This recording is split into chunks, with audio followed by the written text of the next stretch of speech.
In the second part of our series from a News of the World whistleblower, Byline Investigates reveals how Rupert Murdoch's ex-Sunday tabloid falsely made it look like Prince Harry attended a coke-fueled polo party.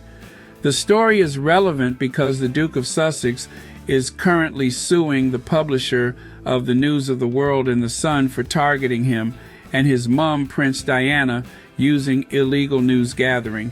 The next High Court hearing in his multi-million-pound privacy case is likely to be next month in November, when Prince Harry's lawyers are likely to change some of the details of his claim, known in legalese as amending his pleadings.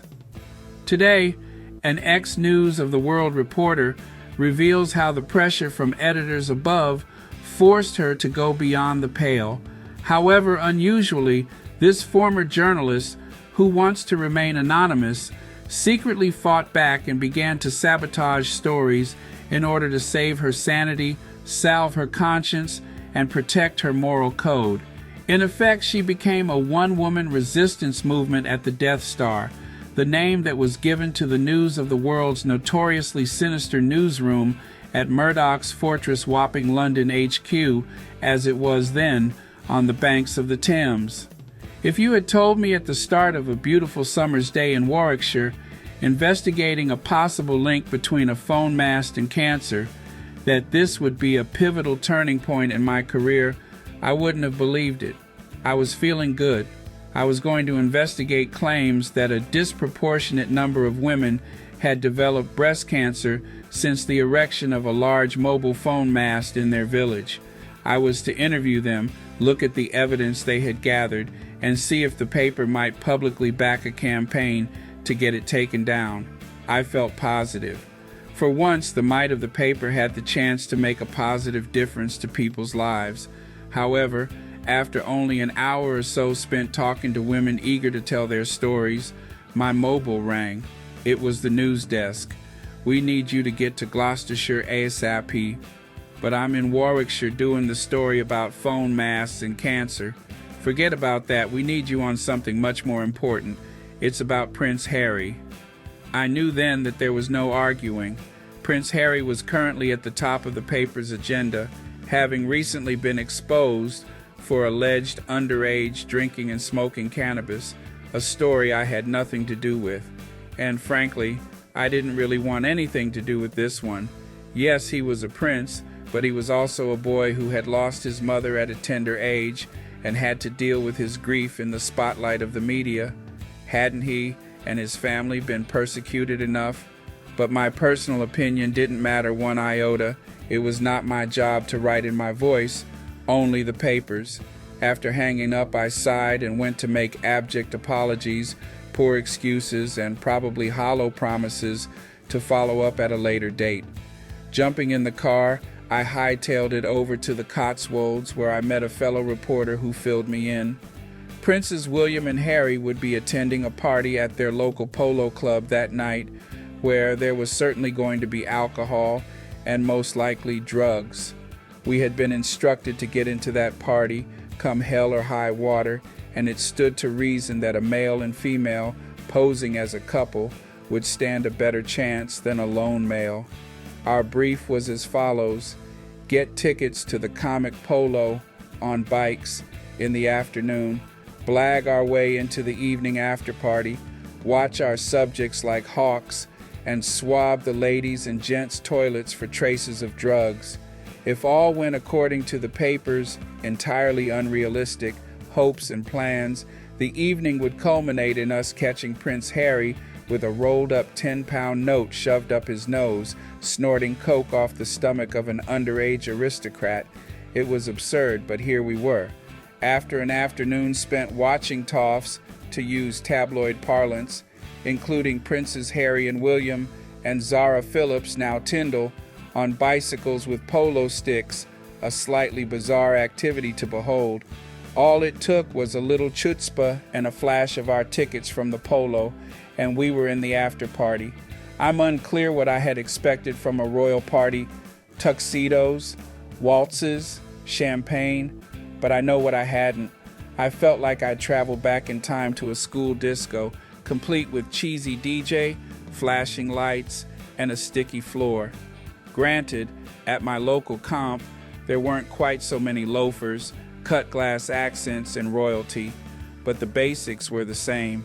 It was just young people doing what they do, drinking, laughing, dancing, flirting, and God knows, these boys could do with letting their hair down in the company of trusted friends more than most. After getting a couple of drinks from the bar, we then did what tabloid reporters do best. We observed.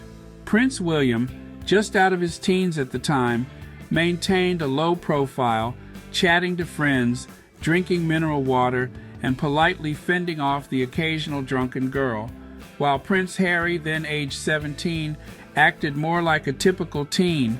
More gregarious than his brother and less guarded, he drank bottles of Smirnoff Ice, regaled fellow partygoers with stories, and flirted with numerous girls throughout the evening.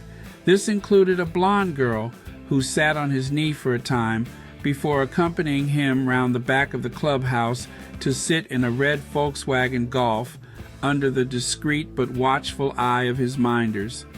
Royal brothers, yes, but, as their mother Princess Diana once remarked, two very different characters.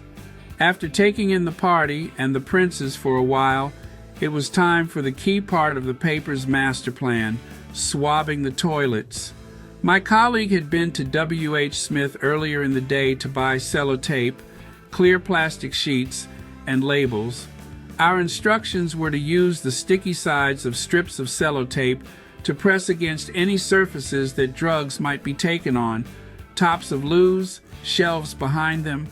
We were then to stick these onto the plastic sheets, labeled with the time, to be picked up first thing in the morning and sent immediately to the lab. I followed the protocol but didn't see anything either on the surfaces or on the sellotape I stuck to them. That looked remotely suspicious. On completing my mission, I returned to the party. My colleague, meanwhile, went to see whether there was any further action around the back of the clubhouse. On his return, my fellow reporter held out his hand. "Look what I found out on the grass." In his palm was a folded-up piece of paper which looked like it was from a beer bottle. Inside was some suspicious-looking white powder. Wrapping it up carefully again, he put it with the samples from the toilets to go off to the lab. After the party had finished around 1 a.m., we updated the night news desk with the events of the evening, such as they were, and went straight back to our hotel and to bed. The next morning we reconvened early in my room to write. Frankly, it was a struggle, because what had we witnessed, really? Two young men at a party, having fun with friends. Granted, they were royalty, and yes, one was drinking underage. Show me a 17-year-old who doesn't, but other than that, not a great deal. Even as tabloid hacks, trained in the art of hyperbole, there simply wasn't much to be spun from this. Ringing the news desk for guidance, we were told to anchor the story around Harry's excessive drinking, around 6 bottles of Smirnoff Ice, equal to 9 units of alcohol, and the girls he'd flirted with outside to escape prying eyes. That would be us. So we wrote and filed it, and started on the journey back to the office. Thinking about it on the drive to London, I reckoned that the story, as it stood, wouldn't make more than a page lead. To my eyes, this was a result. I could truthfully say I'd done my job to the best of my ability, and I'd get my name in the paper, like an addict getting a high. But the story shouldn't be particularly damning to the prince's reputations. However, I had all but forgotten about the drug test that had been sent off, and when we arrived back on Saturday afternoon, the story had assumed proportions all of its own. The results were in from the lab. While the ladies' loos that I'd swabbed had come up negative, the gents had come back positive for cocaine, as had the wrap found in the grounds of the club. That changed everything. Suddenly we had a splash on our hands. The story had morphed from teenager drinks vodka and flirts with girls, shock, to Harry at drink and drug bash. While the subbed version of our story was careful not to say that Harry himself had been taking cocaine, shamed Prince downs vodka as toffs snort cocaine. The implication was clearly there, and I wasn't happy about it. I was soon to become even unhappier.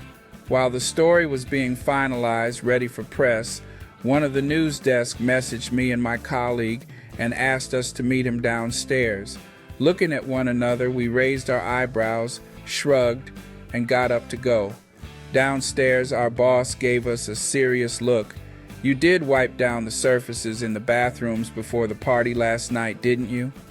I went blank for a moment while I thought through the implications of the very loaded question. If we hadn't wiped the surfaces down beforehand, then the traces of cocaine found could have been from before the party. My heart sank, as the truth was that I hadn't been told by anyone to wipe anything, and it hadn't occurred to me to do so. The silence was quickly broken, however, as my colleague replied, "Yes." Turning to me, my boss reframed his question as a statement. "You did clean them." And, I'm ashamed to say, I nodded my silent assent. In the split second I'd had to think about it, I'd reasoned, in a shabby attempt to assuage my conscience, that as the ladies had tested negative for drugs anyway, it really made no difference. When the first editions of the papers landed late that night and I saw my name on the splash, something most reporters at Sunday tabloids can only expect perhaps a few times a year, if that, I should have felt jubilant, yet I felt anything but. The tabloid vendetta against Prince Harry had been further fueled, and I felt angry with myself for having had any part in it and allowing myself to be coerced. I should have had the courage of my convictions and spoken up. Would it have changed the story? No. Would it have meant losing my job? Probably.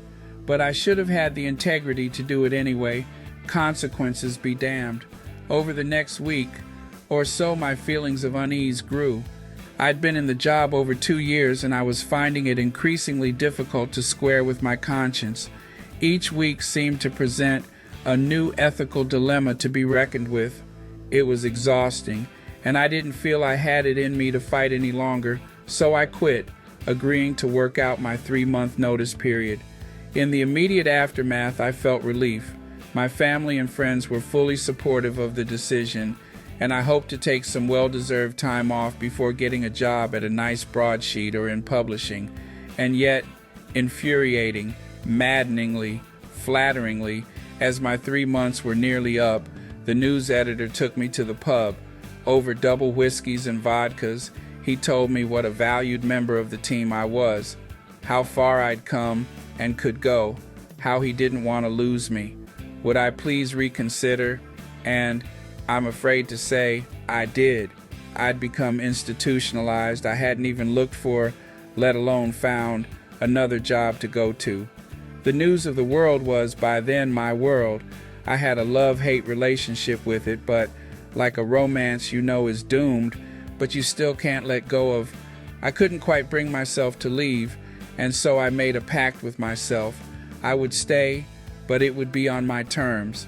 In the future, when I felt something was wrong, I vowed to take action, and from then on, that's pretty much what I did. Much has been made recently of Prince Harry's phone being allegedly hacked, and private investigators being used to illegally target him. The Duke of Sussex also claims that various newspapers allegedly obtained of medical records. During my time at the News of the World, I was involved in only one story about Prince Harry, this one, that I have written about here. I personally used no illegal methods for this story. What I did was simply old-fashioned tabloid journalism. I wrote what I observed. If there were any illegal methods used by other journalists at the paper in relation to this story, I was not privy to them. On a final note, in his autobiography, Spare, published earlier this year, the now Duke of Sussex told, "I refuse to use the word admitted as it carries a negative connotation, how he first tried cocaine at the age of 17 at someone's house during a hunting weekend and on subsequent unspecified occasions. He says at that age he was willing to try almost anything that would alter the pre-established order.